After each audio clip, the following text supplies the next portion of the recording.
La réconciliation, en fait, c'est parti de cette idée de cartographie, en fait, plus précisément de contre-cartographie qui a été lancée en 2023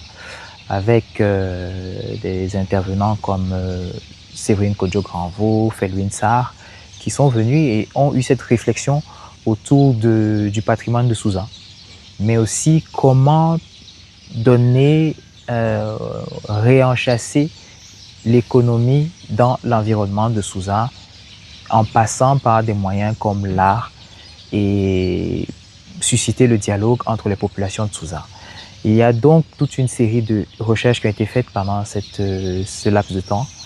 On a donc appelé en même temps des artistes, parmi lesquels Joël Mpado, qui est l'auteur de la sculpture La Réconciliation, à venir réfléchir à une approche qui permettrait de restituer un petit peu cette vision, cette envie, ce partage-là.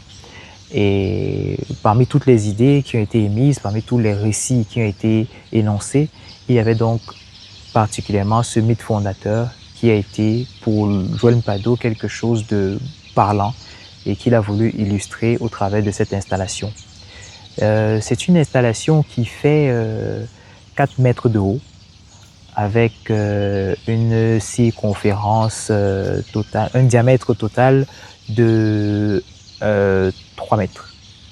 Je ne dis pas de bêtises, 3 mètres. En fait, cette installation, on va remarquer 4 personnages. Un homme et une femme qui tiennent un bébé. Ce bébé qui est le symbole de la Renaissance et le symbole du lien entre les 2 frères qui se sont disputés. Et puis à l'arrière, on va avoir le deuxième frère, Kaké, qui tient son fusil à l'épaule, qui est le symbole de la discorde et qui tourne le dos après avoir envoyé toutes ses bénédictions suite à cette nouvelle naissance et qui reprend le chemin et le cours de sa vie. Autour de cette installation, on va retrouver 12 bancs qui représentent les 12 familles de ce Grand Sousa, qui, justement, cette renaissance a permis à toutes ces familles-là de se retrouver, de retrouver leur nouvelle unité et qui est quelque chose qui se perpétue encore jusqu'à aujourd'hui quand on voit l'accueil que cette sculpture a eu lors du dernier Sousa Manifeste, qui a été la cérémonie d'inauguration et de bénédiction de cette installation qui a été construite.